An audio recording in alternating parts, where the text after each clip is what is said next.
Well, thank you. It's great to be with you, and especially to a warm welcome to those who are viewing us live on the internet today. It's great that all of you are here, and I hope that this session is rewarding for you and is informative in the sense of what can we do in the wake of the Supreme Court ruling on marriage.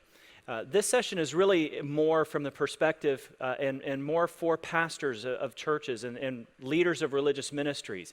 How can we ensure true freedom for ministries in the wake of a Supreme Court decision that is very broad and sweeping? You know, we face an unprecedented time in American history right now where the Supreme Court has redefined marriage to include same-sex couples and has turned its back on millennia of human history. It's difficult to describe the sweeping nature of this opinion and what it may mean for culture and specifically for religious freedom in the days to come. The ground has shifted dramatically beneath our feet, and many of us have a sense that we are struggling to know how to stand in today's culture, and especially in light of the Supreme Court decision. I have heard reactions from various pastors and the reactions have ranged from fear and anxiety to anger, and even to resignation. But the purpose of today is to encourage you as pastors and as ministry leaders to not give in to the fear, to overcome the anger, and certainly to have a renewed sense of purpose and calling, to put our hands to the plow, so to speak. And I think that hopefully by the end of this, you'll have that sense. So what I want to do is take just a couple of minutes to recap what the Supreme Court opinion on marriage did. What did the court say? This is going to be very basic. I would encourage you, and especially for those that are attending live on the internet, to come back tomorrow at 10 o'clock a.m. Pacific time, where we will also be live streaming a panel of Alliance Defending Freedom attorneys who will go in depth into what the Supreme Court decision said, what it means legally, and how we should be responding to it. Again, that will be a wonderful discussion led by many of our our ADF attorneys who have been litigating in the marriage field for years and years, and were very involved in protecting marriage as between a man and a woman.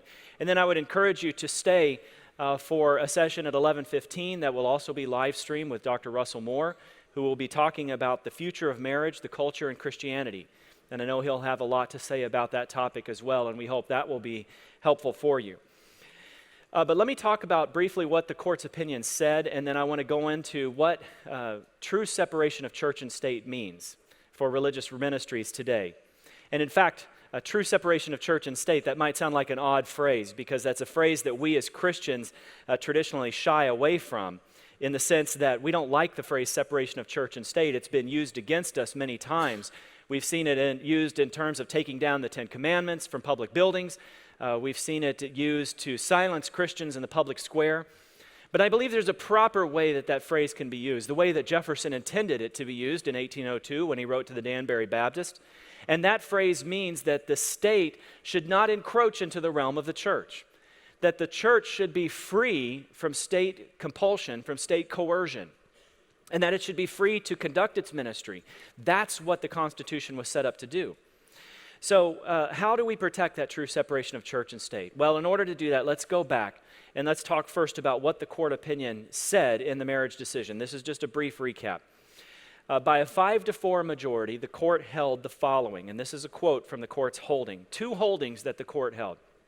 First, the right to marry is a fundamental right inherent in the liberty of the person, and under the Due Process Clause and Equal Protection Clauses of the 14th Amendment, couples of the same sex may not be deprived of that right and liberty.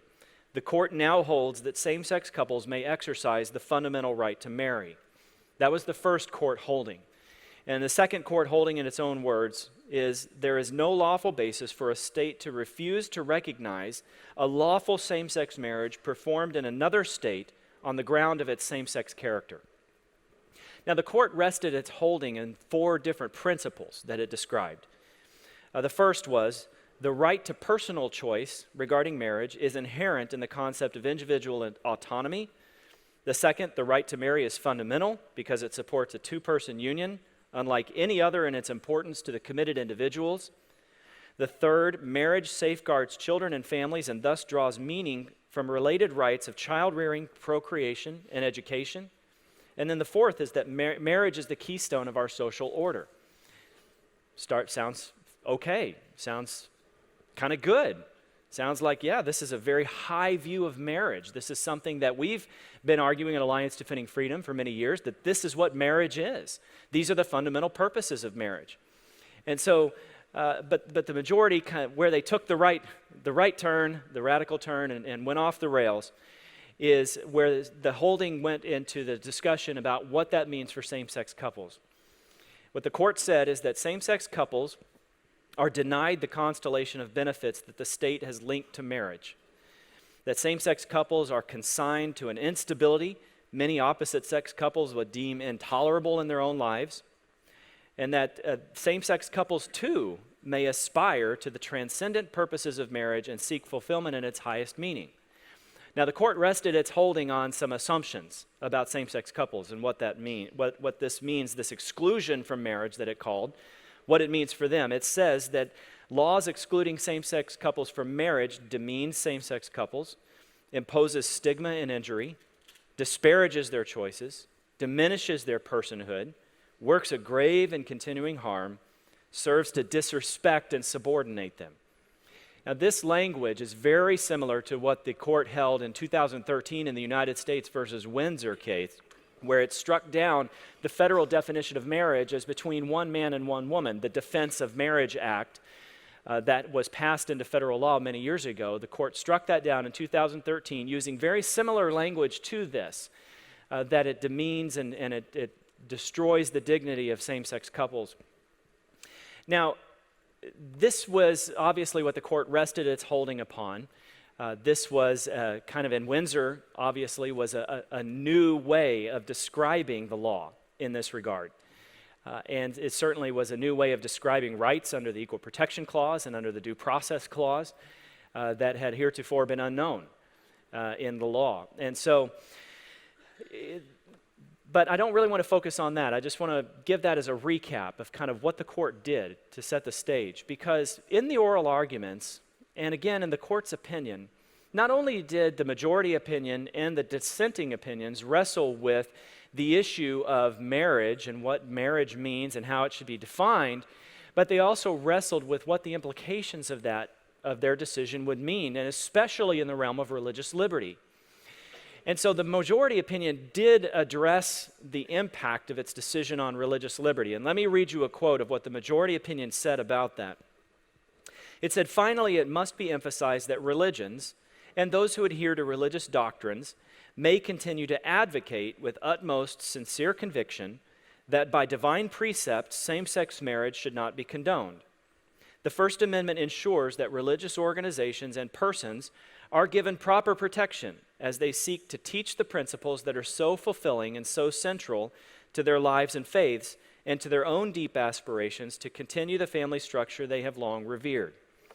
That was the 5-person majority in talking about the implications of its decision on religious liberty, kind of taking a step back to say, look, you as religious persons, as religious organizations, you have the right to continue to advocate and teach that same-sex marriage is wrong.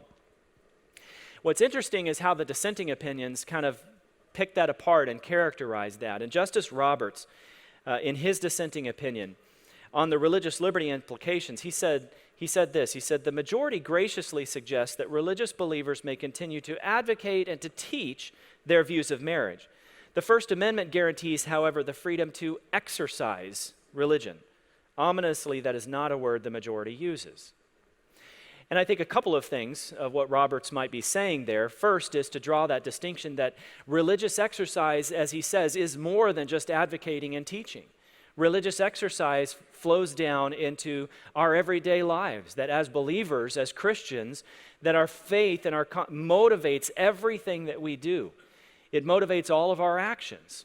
And so the outworking of that faith comes out not only in marriage, but also in family life. It comes out in business, in church, in worship. In all of these areas, this is how our faith is exercised. And so he was drawing that distinction. I also think that it could be that Justice Roberts might be signaling that if these areas come before the court in the near future, that those are areas he's going to be looking for to potentially grant cert in to protect religious liberty, because he's very concerned about that. Now, on the big question of redefining marriage, it was interesting to hear what Justice Roberts said. This is probably my favorite quote from his opinion on that big issue of redefining marriage. He said, "The court invalidates the marriage laws of more than half the states and orders the transformation of a social institution that has formed the basis of human society for millennia, for the Kalahari Bushmen and the Han Chinese, the Carthaginians and the Aztecs. Just who do we think we are?" And that kind of encapsulates what Justice Roberts and what a lot of the dissent said. Now, one other quote from the court opinion before we move on. Justice Alito, in his dissenting opinion on the question of the religious liberty implications of the court's marriage decision, he said this, and I think it encapsulates some of what believers might be fearing today or might feel today in the wake of this decision. Justice Alito said, "I assume that those who cling to old beliefs will be able to whisper their thoughts in the recesses of their homes. But if they repeat those views in public, they will risk being labeled as bigots and treated as such by governments, employers, and schools." So the majority opinion kind of did this glancing blow on the religious liberty implications of the marriage decision. As the dissents seem to focus more on that, and I think that's where we need to be focusing, because the threats to religious liberty will not come directly as a result of the marriage decision. They will come as implications as that flows out from the marriage decision. So let's talk about that. Let's talk about the big questions that we always get. And I serve on the church team at Alliance Defending Freedom. We are dedicated to protecting the constitutional rights of pastors and churches. And we get a lot of questions from pastors specifically. And I want to address the few big questions that pastors always ask about this decision. And the number one question that we always get from pastors is this: will a pastor be forced to officiate a same-sex wedding ceremony? That's the big question that most pastors are asking. And the answer to that I can give you based upon our legal experience and what we know is that not any time in the near future. That's not going to be the first target as a result of this marriage decision. And let me give you some reasoning behind that, because I think it's important for us. We tend to, in the wake of big decisions like this, and just as an aside, I've lived through big decisions, I've lived through big cultural losses, certainly none as big as this. But as Christians and sometimes even as attorneys, we have a tendency to kind of have a knee-jerk reaction to these things. And we say, oh, well, pastors are going to be forced to officiate same-sex ceremonies. And I think we need to take some time to step back and think through this logically and think about this. So that's why there's a reason why I say that that's not anywhere in the near future in those terms. And the reason for that is pastors have been refusing to marry same-sex couples for many reasons. For as long as anyone can remember. Pastors will refuse to marry two divorcees who did not have biblical grounds for divorce. Pastors will refuse to marry a believer who wants to marry an unbeliever. And pastors will even refuse to marry people who the pastor believes simply are just not ready for marriage, for whatever reason that might be, or if there is sin in the relationship for some reason. Pastors refuse to marry couples for many reasons, for as long as anyone can remember. The other reason for this is that there's simply no mechanism in the law right now, currently, for a pastor to be sued or in any way forced by the government to officiate a same-sex wedding ceremony. The closest that we've gotten to that is in Coeur d'Alene, Idaho, where the ordinance there specifies that wedding chapels and ministers who perform in wedding chapels must perform same-sex marriage ceremonies or risk claims of discrimination. We have sued Coeur d'Alene to have that declared unconstitutional. And they've started to backtrack on that. Well, we didn't mean nonprofit wedding chapels. We only meant for-profit wedding chapels, those kinds of things. But that's as close as the law has come at this point. There's simply no mechanism in the law for a same-sex couple at this point to go to the court or to go to a government official and to complain that a pastor is refusing to marry them. And there's probably a good reason for that, is because pastors are not required to perform marriage ceremonies. You as a pastor could choose whether you want to marry someone or not. And you have exercised that choice. And you as a pastor are not the only type of official who has kind of been given that ability to solemnize marriages according to what the state says is marriage. And so pastors or marriages can be solemnized by a number of different people. So you can't force someone to do something they're not required to do in the first place. And there are compelling constitutional protections that protect a pastor's right to stay free on that regard.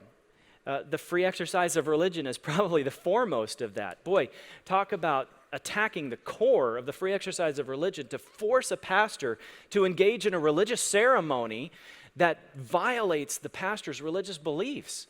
I mean, it would be akin to forcing a pastor to pray in the name of Allah or something along those lines if he's a Judeo-Christian pastor. It's simply just the free exercise of religion still protects that pastor's right. Freedom of speech is another protection. Freedom of association. All of those constitutional protections are there to guarantee that pastors have the right to exercise their faith in ways that are consistent with their faith and to not be compelled or forced to do that. So let's make sure that as we're talking about this, that we are sober-minded, that we understand kind of what the legal landscape is at this point. Does that mean that at some point pastors will be forced to officiate same-sex wedding ceremonies? Potentially. But that's down the road, if that comes. And if it does come, Alliance Defending Freedom will be here, and we will certainly warn you about it at that point, and we will seek to have those things declared unconstitutional. So that's number one. Number two, should pastors sign marriage licenses? This is another big question that we get from a lot of pastors. Should pastors sign marriage licenses? Now, I understand that some pastors think that this is a way of kind of distancing themselves and making it plain that marriage is only between a man and a woman, and so I'm going to refuse to sign a state marriage license because the state says that marriage is something different and something antithetical to what the Bible says and what Scripture teaches. But let me encourage you to think about that a little bit more deeply, too. Let me just give you some considerations about this, because I think that it rests on a misunderstanding in some circles that pastors are agents of the state when they sign a marriage license or when they perform a marriage for their people. And that's just simply not the case. Again, pastors are not required to perform marriage ceremonies. Others are allowed to solemnize that, justices of the peace, others. But again, pastors for years have refused to sign marriage licenses when the marriage does not align with biblical truth. And there have been no penalties for that over the years, as the church has still remained faithful to what marriage is, as between one man and one woman, and in certain circumstances, what marriage teaches, or what the Bible teaches about marriage. So let me give you another consideration. Why is it okay for a pastor to say, I will not sign a marriage license, I will not dirty my hands with what the state says is marriage, but that it's okay for the congregant members to go down and get a civil marriage? Why is that okay? You know, I think that maybe a better response should be as a pastor to say, no, we're going to stand for a faithful witness of marriage. We will only sign marriage licenses that are in accord with biblical truth. And we will do that as a way of a witness and a testimony to our culture at large to say that this is what marriage is. This and only this is what marriage is, not what the state says it is. So just think about those considerations. Certainly there will be many pastors who believe that they should not sign marriage licenses, and I understand that. And they believe that that is a faithful witness of what marriage is, and I understand that. There is room in the body of Christ for both of those beliefs on those things. Legally speaking, that's kind of the perspective that I'm coming from in terms of should a pastor sign a marriage license. It does not in any way negatively impact a pastor's right to refuse certain marriages, to refuse to wed same-sex couples if that's what the pastor has decided. So, another question, will a church facility be forced open for same-sex weddings? That's the other big question. This may be the bigger threat to churches in the near term. What happens, as we've seen and we've talked about, is that sexual orientation, gender identity, non-discrimination ordinances, everywhere that marriage has been redefined, those have awakened and have been used. And there is a view out there that certain church services or facilities are places of public accommodation that can be forced to be used in ways that are, quote, non-discriminatory. And let me encourage you on this. There is the closest that we've seen is the Iowa Civil Rights Commission put together an FAQ document. And the frequently asked questions said this. It said, does this law apply to churches? And the law meaning that the law prohibits discrimination on the basis of sexual orientation and gender identity. Does this law apply to churches? And the Iowa Civil Rights Commission said, sometimes. And the answer they gave was a child care facility operated at a church or a church service open to the public. So there's a misunderstanding among some governmental agencies that a church service could be forced to be open to the public. Let me encourage you on this ground, though, not to retreat, because I've heard pastors talk about, well, maybe we should just limit weddings only to those of our church members, or maybe we should just stop allowing our facility to be used for weddings at all. Let me encourage you not to retreat on that ground. For too long, churches have been pushed to the margins of society. For too long, and through zoning codes, through just general laws, through the culture changing, churches have been pushed to the margins. It used to be that the church building, the church facility was the center of community. It was the place where the community would gather, where big, significant events would happen in the life of the community. And churches have been pushed to the edges of society and the edges of community for too long. Do not let this decision push you even further to the edges of community. I want to key you into a resource that we have. If you're not familiar with it, it's called the Protecting Your Ministry Manual, and it should be up on the screen. And this manual has a sample facility usage policy that you as a church and a pastor can adopt. And that policy just says simply, we will only allow uses that are consistent with our faith, and we will not allow uses that are inconsistent with our faith. And so we can still allow our facility to be used by the community in ways only that are consistent with our religious beliefs. I think every church should adopt or update its facility use policy. And let me just tell you that at Alliance Defending Freedom, we have a commitment that we will go to the mat to protect the right of a church to use its facilities only in ways that are consistent with its religious beliefs. That we are on the lookout for those cases, and we want to aggressively come against this idea that church services are something that's open to the public. As I've said to other groups before, that there is a difference between a place of public accommodation, which is what the law says, and a place of public worship, which is what a church service is and what a building is. There is a major difference, and we must remind our culture and our community and the law what that difference is, and we still can. All right, so those are some of the big questions. Let me briefly go through what some other implications are for churches and religious ministries in the wake of this decision. One big area is in employment. You say it, it's kind of hard. The right to hire and fire according to religious beliefs. The ink was hardly dry on the Supreme Court decision about 2 hours after the decision before the first article went up saying we should pass the Employment Non-Discrimination Act at the federal level, meaning that employers are no longer allowed to discriminate in their hiring and firing decisions on the basis of sexual orientation or gender identity. There are numerous state and local non-discrimination ordinances that are in play. Certain states have ordinances that apply to employment, and many localities do, especially big cities have these. It is imperative, and again, in our Protecting Your Ministry Manual, you'll find suggestions on how to do this, but it is imperative that ministries take this opportunity to update their employment policies, to require employees to sign a statement that they agree with and agree to abide by the religious beliefs of the organization, the statement of faith, and to update the job descriptions for ministry positions that are considered ministerial. And these are positions that are not just what you would traditionally consider to be a minister, but are positions that are connected with the carrying on of the faith and message of the church or the religious organization. What are those positions? Define what those positions are. Define how each position in your ministry goes through and connects to the carrying on of the faith and mission of the church.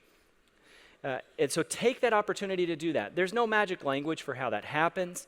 You as a church, you as a religious organization, you know what your positions are, you know how they operate. But take that opportunity to do that at this point. Employment will be a major issue. And as we know, personnel is policy. So the people you hire impact and have an effect on your organization and the message that it conveys to the broader world. So we are on the lookout, again, to protect the right of religious organizations and churches to make sure that you have the right to hire and fire and discipline according to your religious beliefs, that you're not forced to accept an employee that is at odds with those religious beliefs. Another implication is tax exemption.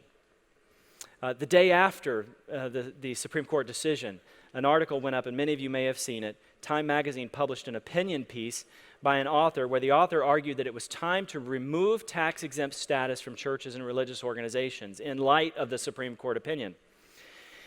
It's amazing. It rested on a grave misunderstanding of tax exemption, of what that means. And he even said at one point in the article, well, it's okay if churches don't get tax-exempt dollars because that means that the government can just pick up the pieces and go forward to reach out to the poor. And any society that really cares about the poor will allow the government to do that exclusively. That was the understanding and the argument that this piece was making in Time. And it reflects a grave misunderstanding of what churches and religious ministries and why they are tax exempt in the first place.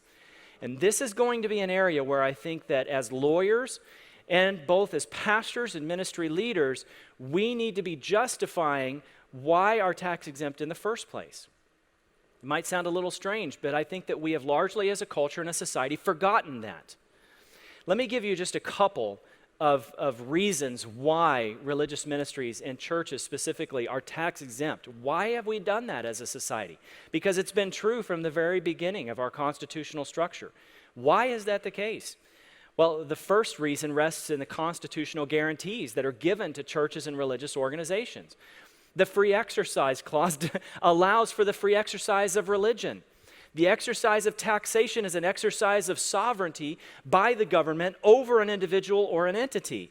And what the government exercises sovereignty over, the government can control and ultimately destroy if it desires to do that. What happens if a church cannot simply pay the tax bill? What happens? The church will cease to exist. The free exercise of religion will have been destroyed. And so to protect the free exercise of religion, the government takes a hands-off approach and does not tax churches. If it were to start taxing churches to say, well, we will remove tax-exempt status if you have a, quote, discriminatory policy against same-sex marriage, then the government would be running into major establishment clause problems in the Constitution, preferring certain religions over others, preferring religions that have a favorable view of same-sex marriage, and those get a tax exemption, but ministries that don't and churches that still hold to a traditional view of marriage that the Scripture teaches, those ministries will be disadvantaged by the government. That raises major establishment clause implications. Another reason why churches are tax exempt is because of the services that churches provide, and I think this is a fertile ground for commentary and for really talking to the culture at large. What does your church do on a daily basis, on a weekly or yearly basis to reach out to the poor and needy, to take the ministries to reach out to those who need help? That can never, ever be totally replicated by the government. Ever. The burden would simply be too high. It would be too great. You could never tax people enough to then take that money and have the government reach out in all the myriad ways that churches and religious organizations do. So that's another reason. And finally, and probably most importantly as people of faith, as Christians, churches provide an intangible benefit to society that simply cannot be measured.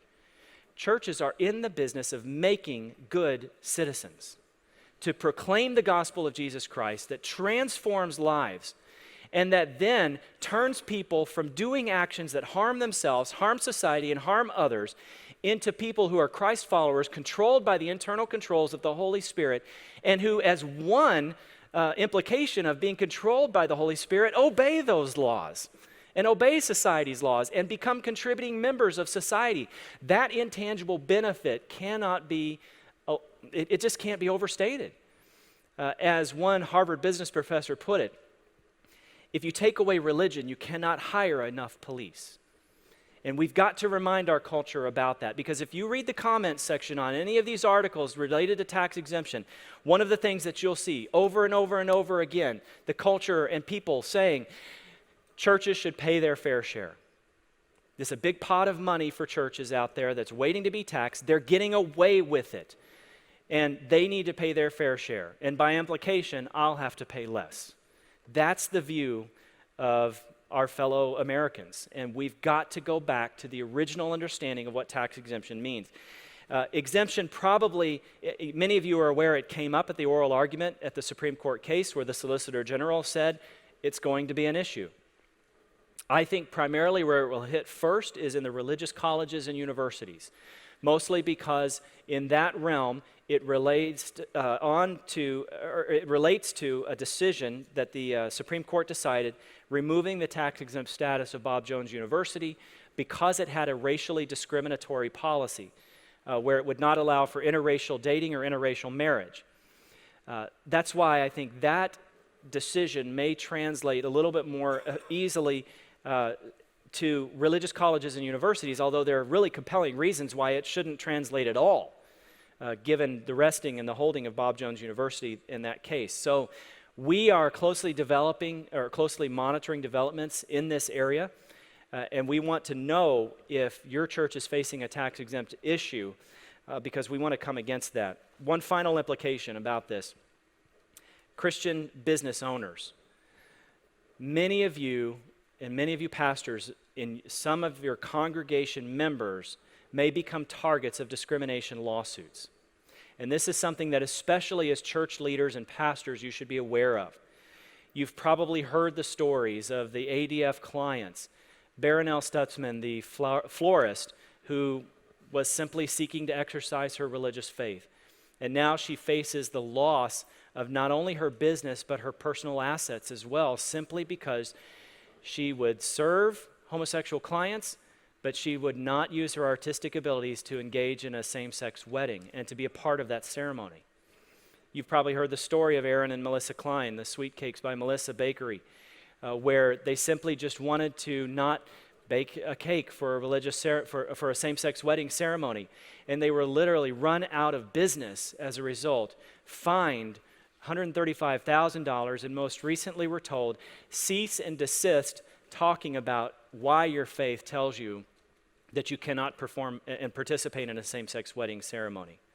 Now, Alliance Defending Freedom is actively involved in that case, and we're seeking to uphold their constitutional rights as well as Baronelle.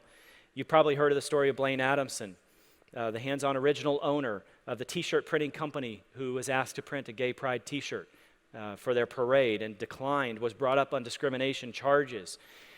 And he won his case most recently. These are bright spots. This just demonstrates what can happen when we as Christians stand and when we make these arguments. And let me use Blaine's case as an example of this. He lost at the original level, at the administrative level. He was told, you were discriminating, and you cannot do that any longer. We appealed that case, and the Kentucky trial courts overturned that and said, no, he has a constitutional right to operate his business in accordance with his faith. This is not a time for surrender. This is not a time for retreat. We as Americans still have substantial, compelling constitutional arguments to be making to protect our right to live our faith and to share our faith in the public square. And now is not the time to simply cower in fear. You know, you may feel isolated and alone and discouraged as a result of the Supreme Court opinion on this. But I took courage recently. I was remembering a little piece of history that happened in the American Revolution. John Paul Jones, the famous American sea captain who took on the British fleet.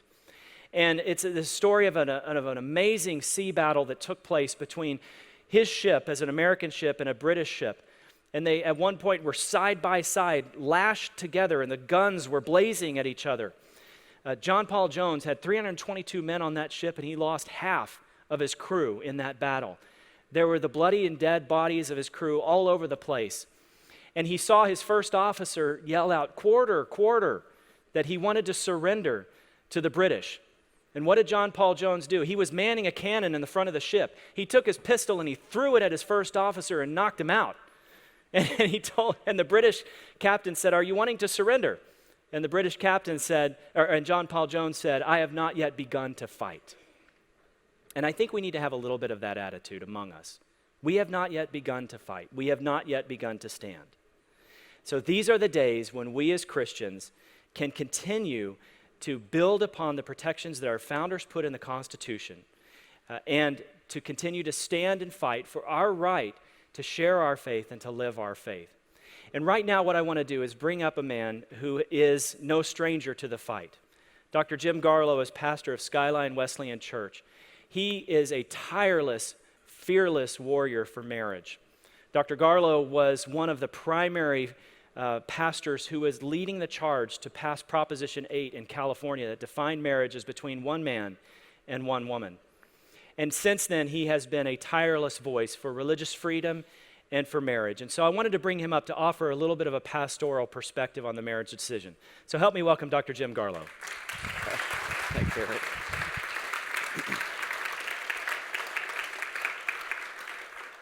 It was in 2010 that David Barton and I were giving a tour called the Next Great Awakening Tour, Boston, New York, Philadelphia, Washington, D.C.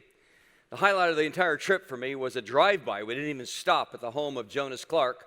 Jonas Clark, a pastor in Lexington, Massachusetts. That's the home that Paul Revere was riding to the night of that famous ride. Why were the British coming after Jonas Clark, a pastor? For one thing, he was a dispenser of truth and justice and freedom. He was an enemy of the enemies of freedom. On another matter, some of the statesmen, some of the politicians of the day were in his home that night. They were seeking advice from their pastor. What I'm saying by that, Pastor, is if the British aren't coming after you, figuratively speaking, it's because you're not a dispenser of truth and freedom and holiness and righteousness and justice. And so if they're coming after you, it's for all the right reasons.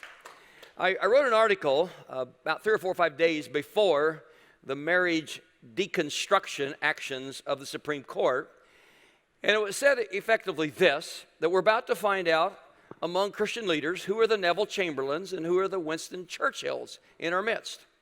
The Neville Chamberlains, the appeaser during World War II era, who gave up, as in contrast to Winston Churchill, who fought through and brought great victory. The Neville Chamberlains among us will use language like this: that ship has sailed. Now that ship may have sailed, but that ship will sink. The fact is, what we're looking for right now is pastors who will respond with the spirit of Winston Churchill. We face an extremely difficult time. The cost of victory has just gotten considerably higher. We all get that. But so much is at stake. This is our moment to stand. This Sunday, in the pulpit, 5th of July, 4th of July weekend, I did not wear red, white, and blue. I wore the shirt I'm wearing now, a black shirt. And I explained to the congregation why. I said, last night I did not go to a fireworks celebration for the first time in my entire life. I've always gone. I didn't go as an act of repentance before God, begging His forgiveness for the horrific actions taken against Him on the part of our Supreme Court. And then as an act of private protest against what the Supreme Court had done. As a way of saying, in my little feeble way, admittedly, we will not bow our knee to Baal. The bottom line is we're not giving up. As my wife and I were in Israel about 6 weeks ago, it was her 53rd trip, my 7th trip. As we were leaving, I said to the bus driver and to the guide, I want you to take us to the tombs of the Maccabees on our way to the Tel Aviv airport by Modi'in. And they said, well, we've been there, but it's so long ago, and nobody really goes there, and we're not sure. I said, no, I want to go there. And we actually wandered with a bus of people trying to find. These were an excellent guide, excellent bus driver, but they weren't even sure exactly where this was. And we finally found the tombs of the Maccabees. And I wanted to go there as a way of saying, may that spirit fall on me. May that spirit fall on us. A group of 5 brothers, 5 boys from this town who said, we don't have to put up with what the Greek armies are doing to us. The greatest army on the earth at that time. And these brothers raised up from a pretty nondescript little village, and they rose up and they took them on. I happen to be a Protestant. I'm not a Catholic. 1st and 2nd Maccabees is not in my Bible. But my wife and I have been reading that, and we're impressed with the spirit of the Maccabees. And that I pray would fall on me and would fall on you, because we're coming to a time of a shift in our functional ecclesiology. What do I mean by that? We've enjoyed pretty cushy, cozy, favored status. But we've come to a new time, and we all get that. Everything changed. Everything changed. June the 26th of this year. Now, Hitler said to the pastors, you take care of the churches, and we'll take care of the government. And we, in effect, have bought into the same myth. In other words, 50 years ago, if I'd say ripping a baby up in the womb is a wrong thing, People say, well, of course it is. Say it today, Pastor, you're too political. Oh, the line shifted, huh? If I'd have said 30 years ago, the action of homosexuality is an abomination to God, people say, well, of course it is. Say it today, oh, Pastor, you're too political. If I said 10 years ago, marriage is one man, one woman, people will say, well, of course, duh. Say it today, Pastor, you're too political. We've allowed this line to be moved and to box us over to the point right now where when our congregants call it political sermonizing, they don't recognize biblical anymore. And the language of the Neville Chamberlains is not merely, well, that ship has sailed, watch for that language, but they'll use language like this that really sounds impressive. Well, I just preached Jesus. Well, that sounds good enough. What do you think I preach? But the fact is, we preach the fullness of what he said, the lordship of Christ. We preach the kingdom. And they'll say to me, oh, I just preach Jesus. I don't get into political stuff. Oh, really? Wow. I'm glad I wasn't a black person in 1840 as a slave, and you were one of those guys that wouldn't stand up and call slavery evil. I happen to be a part of the Wesleyan denomination. The Wesleyan denomination is the only denomination that was birthed at the time of the pre-Civil War period. It's the only radical abolitionist group formed for that very purpose. Many people in the Methodist denomination say, well, you can't talk anymore. It's too controversial. Don't touch that anymore. And a group of Methodist pastors said, no, we're not going to be silent because God is not silent. This is evil. It must stop, and it must stop now. And the Wesleyan Church was birthed at that moment for that purpose. Our early churches were a day's journey apart as a part of the Underground Railroad, smuggling slaves out of the south into the north. In one county, in one southern state, there was an expression, there's not enough rope to hang all the Wesleyans. They actually hung one of our pastors, one of our lay leaders, and they actually cut him down and used the rope for somebody else, and they cut him down too early. He actually survived it miraculously. One of our churches called Freedom Hill Chapel. And Freedom Hill has been relocated on our Christian University campus in central South Carolina, has bullet holes in the sides of it. That's the kind of pastors that we started with. And then in 1848, the first Women's Right to Vote conference was held in a Wesleyan church. Now, I say to my friends who say, oh, I only preach Jesus. Well, wait a minute. Would you have not preached against slavery? Would you not preach that women shouldn't be treated as property? Would you, in the civil rights era, have been silent about blacks having to use different water fountains? Would you be silent about human trafficking now? What do you mean when you say you just preach Jesus? Let me interpret that for you. You're afraid. You're scared. You're concerned somebody will write you an email on Monday morning and say, I'm going to leave and take my tithe check with me. Now, let me be kind to us all, and that is that there's a challenge for us. Here's the challenge. Most of the people, I've never seen a study on this one, the personality profile of pastors, but most of the people who get called into pastoral ministry tend to be people lovers. All the guys I run with love people. They care for people. They're heartbroken when people are heartbroken. And that's the kind of people we are. The problem is because we're people lovers, there's a terrible assumption that we're going to be liked back the same way. And popularity becomes our trap. And a people-pleasing spirit begins to consume us. And we have a difficult time having somebody point their finger at us and say, you're on the wrong side of history. We don't want to be on the wrong side of history, but I'd rather be on the right side of eternity. That's what we really care about. We need to have the boldness. We need to have the boldness of the book of Acts, Peter and John. They said, you can say what you want, but we're going to do what God has called us to do. Now, for us in America, this is a new phenomenon. Most of the globe has been under this kind of threat and pressure for a long time. Resistance movements, underground movements. Robbie George of Princeton University says we're now a part of a principled resistance. The rest of the world is used to that. On one Sunday, I had some placards on the platform during my service, and without telling the congregation why, every 3 minutes the number was changed. On this placard, it went from 1, then 2, then 3, then 4. Every 3 minutes it changed. And by the time I was done with the sermon, people were really curious, what's that number's going up? And I explained, well, at that time, based on the calculations of how many people we know are being killed every year for their faith, about every 3 minutes, one of your brothers and sisters was killed for their faith. Now, if our songs of bravado mean anything, they mean something now. We're made for this moment. And so, Pastor, this is our time to stand up. This shouldn't surprise us. My studies are historical theology and church history. And I did an analysis a number of years ago, and I've spoken on some occasion. The 7 different stages we went through from 1607 to the present in terms of the marginalizations of people of belief, of Christian belief, to the outskirts of our culture. And a brand new one, an enormous one, was crossed last Friday morning. But we have seen that coming for quite some time. I was interviewed. I've done 1,150 interviews, and God kind of throws me in the interview thing because God gave me a fast brain, a big mouth, and I can smile under pressure. So I find myself doing some interviews. And so last Friday I was doing interviews, and then I turned on the news that night to watch. And it shocked me when they brought on a very high-profile, prominent homosexual in our community. This is local, San Diego.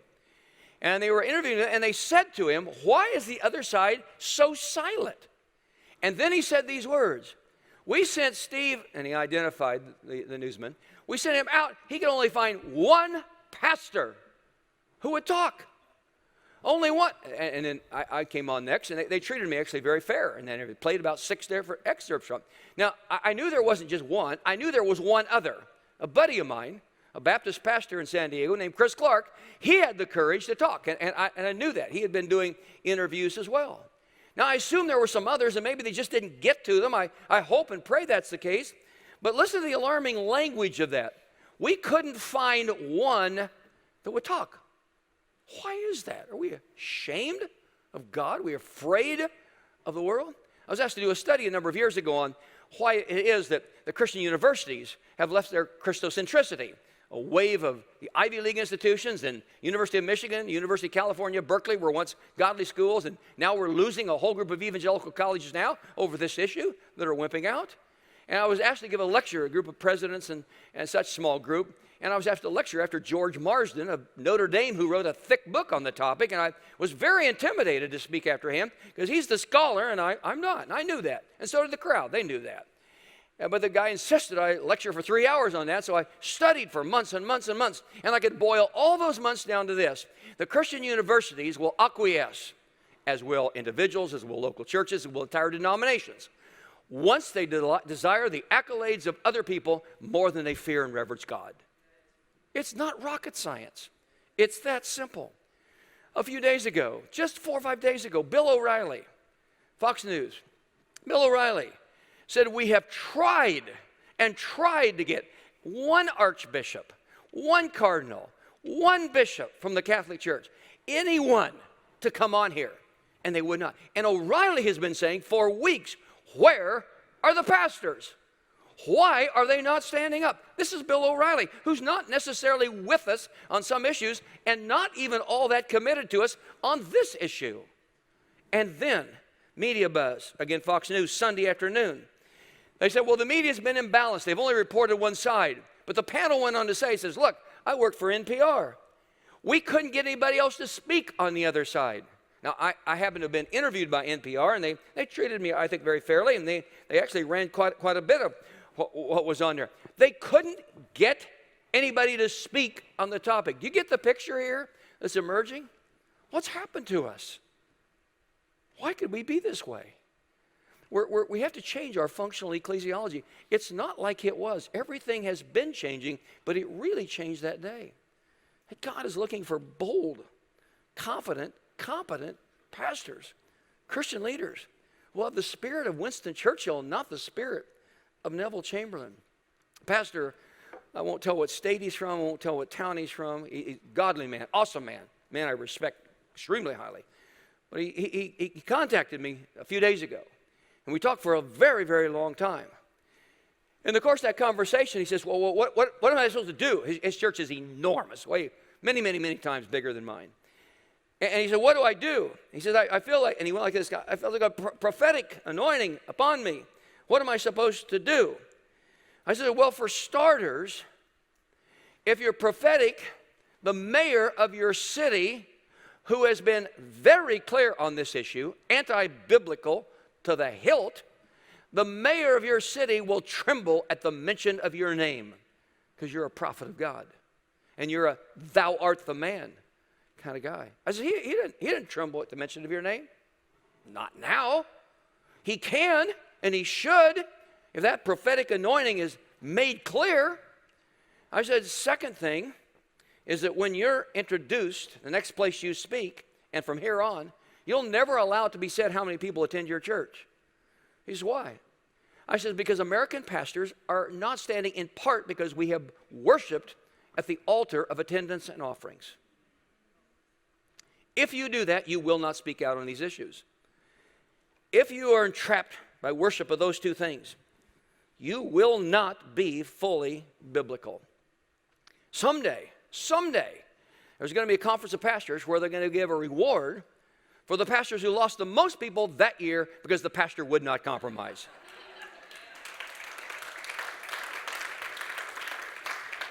Now, I'm not talking about a pastor being angry or ticked off or belligerent or obnoxious or driving people away by his rudeness. I'm not talking about that.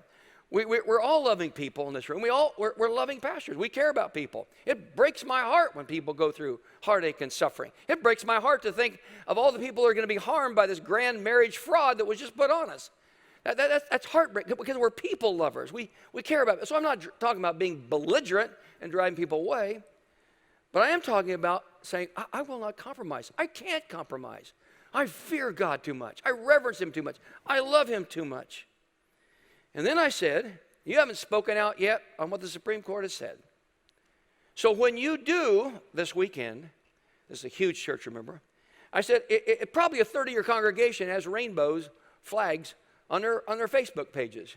He says, I wouldn't be too surprised if that's the case. I says, when you speak out this weekend, if you're prophetic, you're not prophetic unless probably 1,000 to 2,000 of your people leave and never come back because of that. Now, we're not trying to drive people away, but we're trying to make sure we don't fall into the trap that George Barna talks about, that only 9% of the people in our congregation have a biblical worldview. 91%, 9 out of 10 people sitting in the pews of church or chairs in the church don't even believe what the Bible has to say. They don't even know what it is. You see, this functional ecclesiology has got to change a lot of things. Jeremiah, the prophet, who we love and we quote and we preach from, he's got a future and a hope, yeah. But that's the same guy who says, you are disobeying God. You're going to pay for it dearly. And I plead with you not to do it. And how they treat him? They hated him. Threw him in a dungeon. They beat up on him. They put him in chains. They hauled him to Egypt. And oral tradition says they stoned him in Egypt. This is not a cool thing we're called to right now. What's not to like about being a pastor in this year? I was speaking at a particular wonderful campus, Samford University in the South, and Hodge Chapel there at Beeson Divinity School. And it's got a rotunda like a U.S. Capitol, and you look up, and there's all these figures of church history painted around this rotunda. Charles Spurgeon is looking down on you as you're preaching. Talk about intimidation. The pulpit itself is a gargantuan wood carving of 4 major figures of church history. And there's niches in the wall, and there's busts of famous figures all around. It's a church history wonder. Well, since that's my thing, I did my PhD in that area, I changed my sermon. I said, let me just tell you about this building. And I just preached my way to that pastor's group all the way around the building and told the stories of all these people. And then I ended with the guy over my left shoulder. Who is he and how did he get there? Everybody knew who he was. They recognized him by that distinct set of glasses. How did he get there? Dietrich Bonhoeffer got there because he pastored the largest church in Germany. Oh, I missed it on that one. See, no, wait a minute. Let me think. Oh, he got there because he had the biggest radio and television ministry of the time. I missed it again. Let's see. How did he? Dietrich Bonhoeffer got there because he's the best-known author at his time during his life. Oh, let's see. What am I missing?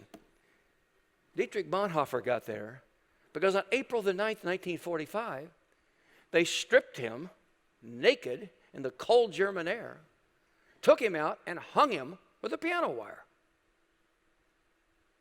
because he wouldn't compromise. We preach all these sermons about Dietrich Bonhoeffer. His critics and the wimps around him, we don't even know their names. We know his. And now I said, Pastor, it's time to stop giving illustrations about Bonhoeffer. This is your Bonhoeffer moment. It's our time to be like him. Martin Niemöller, in his story, as he stood before Hitler on that occasion, Hitler said, I'll be your Führer. You know the story. Niemöller said, no, you're not my Führer. God is my Führer, leader. And the other pastors of Berlin, according to the account, physically and ideologically moved away from him, leaving him standing alone there before Hitler. I'm calling you to, and could be in your community, to potentially stand alone. Or made for this moment. It's an exciting moment. A guy in my church by the name of Dennis, and Dennis was a Marine. I know once a Marine, always a Marine. Dennis, a Marine, and he says, I was a great Marine. He's retired and elderly now. He says, I was a great Marine.